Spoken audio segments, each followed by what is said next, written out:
Welcome back to Gaming with Spoons, and today on the channel I want to talk about a Starfox revival and why I think this is something that Nintendo should heavily consider. Starfox has a very interesting history when it comes to video games, because this was originally put on the Super Nintendo, and it really pushed that hardware to its limits. By adding the FX chip into that cartridge, the Super Nintendo was able to pull off something that was very visually stunning for the time back then, and that was 3D rendered graphics on what was just arguably a 2D console. Something just mind-blowing. Argonaut Games, who worked on that, would go on to make a sequel that would be damn near complete, or pretty much complete, only to have it pulled out from under them as Shigeru Miyamoto said, yeah, we're just going to switch focus over to Starfox 64. Enter my favorite game into the franchise. Starfox 64 is a game that still to this day resonates many amazing memories with me and many gamers who grew up playing the Starfox franchise in the 90s. Starfox 64 was one of many gamers' first games to feature full-on voice acting and have such memorable characters. In regards to a Nintendo game, just talking, I felt connected to the characters.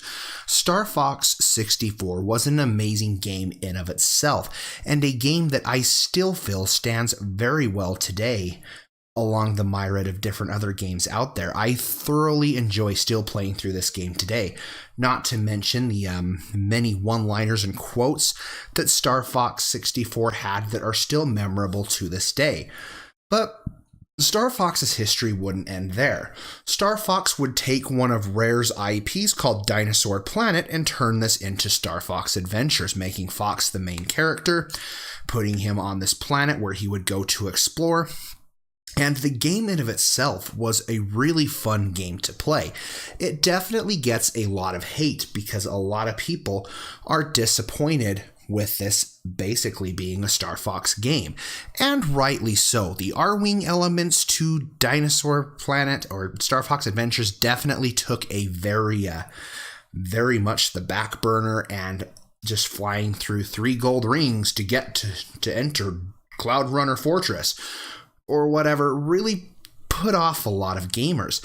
But I feel that Star Fox Adventures got something right. Something that I think could definitely contribute to the franchise, the series, as a whole. Still, after the backlash and controversy floating around with that, and people ultimately being disappointed at the direction that Star Fox Adventures would take, we would get Star Fox Assault, another attempt to try to revitalize the Star Fox franchise. And in many ways, Star Fox Assault would go on to do many things that I feel that the series could benefit from. Star Fox Assault was what I feel a great direction for the story to go in and take, bringing in a new threat into the Lilat system, focusing on the last remnants of Andross's army being controlled by Andrew Oikini, bringing in the Aporoids, a new threat to the galaxy, and really expanding on that game's story, not to mention the ground missions and being able to drive around the tank on the ground and incorporate many elements into the game. I really feel like this is the direction that the series needed to take. But Star Fox Assault definitely had some very wonky controls, which I really feel hurt the experience. Star Fox Assault controls could have used quite a bit more polish in this regard. And it kind of baffles me to this day that they haven't tried to do something in similar vein to Star Fox Assault.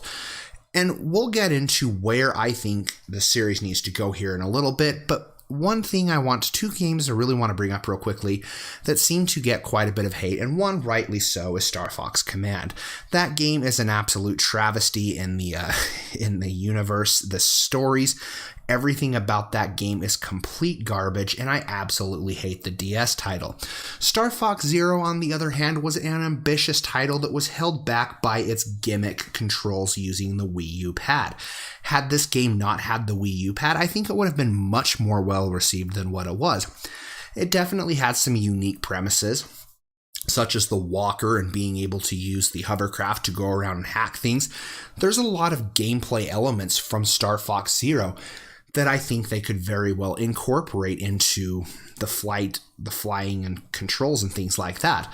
So where does the Star Fox franchise need to go? Where does Nintendo need to take this in order to make Star Fox, I think, what originally Shigeru Miyamoto had intended to make the game? I think Star Fox, first and foremost, needs to take a look at two games specifically, Star Fox Adventures and Star Fox Assault. Both of these games do things right that I feel the series could definitely benefit from. One thing about Star Fox Adventures that I thought was really unique and cool was its exploration aspect. Star Fox Adventures really threw you on this planet, gave you kind of free reins to run around and do different things, interact with your environment, meet different creatures on these planets. This is something that would work very well in a Star Fox game. Maybe flying from planet to planet, interacting with various life forms, having different missions that you could accomplish on foot. It all seems like a very ambitious idea, but very much could potentially work. The one thing that they would have to do in order to make this work, though, is take something like they did with games such as Starlink or the infamous No Man's Sky, and allow the ship to be able to land on these planets as you traveled to each and every one of these planets.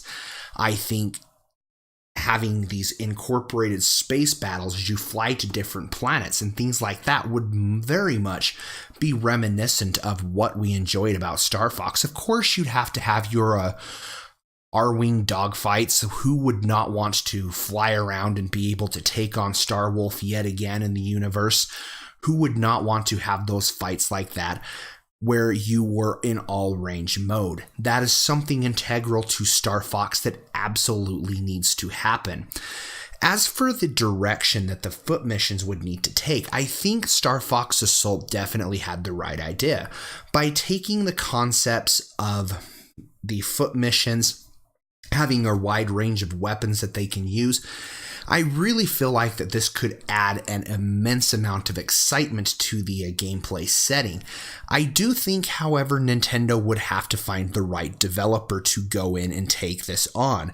Namco clearly had the right idea, but it wasn't exactly executed. As I did say earlier, the controls ended up being very wonky. Take the Platinum Games, for instance, with Zero. I think that they could do something, considering that they made a third-person shooter called Vanquish. They clearly know how to make an action game. I feel like they could do it, but Nintendo would have to shift away and focus into more of a traditional third-person shooter type of feel, rather than try something so gimmicky with the controls. And I feel like that's kind of why the Switch would be the perfect system for this. Let's talk about where the story of Star Fox could go, because I'm getting tired of the whole reboot of bringing Andross back, bringing Andross into front and center. The series has been rebooted with the story 3 times. It's time to move on from that initial scenario and try something different. I very much think what they did with Star Fox Assault would be a great way to go through and tell a story, bring in a new threat to the universe, and have that story in a way have the remnants of Andross's army still around. Andrew Oikini maybe controlling that like they did and really bringing in a new threat. I'd like to see them get rid of the Aporoids at this point, since that's already been done, and try something new, fresh, and innovative. I feel like there's a lot of things that they could do with the Star Fox universe. Another great story to be able to explore. And all these could come together in one single narrative as well, especially being an open world game and having these different planets that Fox could explore. There's many different side stories that they could go in and tell. Maybe there is a renegade faction of Andross soldiers still left on this planet that are harassing a lot of the local individuals, and maybe one of the side quest missions could be Fox and his team going in there to try and get rid of this particular threat. I think that this is a very plausible idea. Now, one thing I would love to see them do as well is incorporate a lot of vehicles into this. I think that there would definitely be areas where it would strictly just be on foot only, whereas maybe fast travel would be something along of hopping in the Landmaster and driving around in this particular planet. Or maybe using the submarine to go underwater and be able to explore some of these underwater cities. It wouldn't be the first time that we got to see an underwater civilization. I think it was a Starfox Command. Was it the Agglers that were on one of the planets? I think that they could end up doing something there. Starfox is a game full of potential that I think just warrants a game, a franchise that could be one of Nintendo's staples, but Nintendo does not know where they want to take that franchise. And I think that's where Starfox is really sitting on here. Nintendo has incorporated a lot of amazing ideas from many of the games that have come to their different platforms. And I think it's time that Nintendo takes all of those ideas, takes everything that Starfox has done, and combines them into one massive game, where all the game's strengths come together to make one amazing game. This is the direction that I think Starfox should go. Let me know down below what you guys would like to see from Starfox. Do you at all agree that maybe a game that focuses on an open world setting but still keeps intact the space simulation and flight controls, being able to use the Landmaster and incorporating many of the ideas from Star Fox Adventures and Star Fox Assault into the game, a very integral part to making this game work? Do you think the game should just stick to the formula that Star Fox 64 and Star Fox back on the Super Nintendo had set up? Do you think Nintendo should just leave the franchise alone and let it die? I really want to hear what you guys think, so be sure to let me know down below. Hit subscribe there if you haven't already to keep up to date with all of my content. You can follow me on Facebook and Twitter, links down below in that description box, and most importantly, stay happy, be happy, game happy. Spoons is checking out.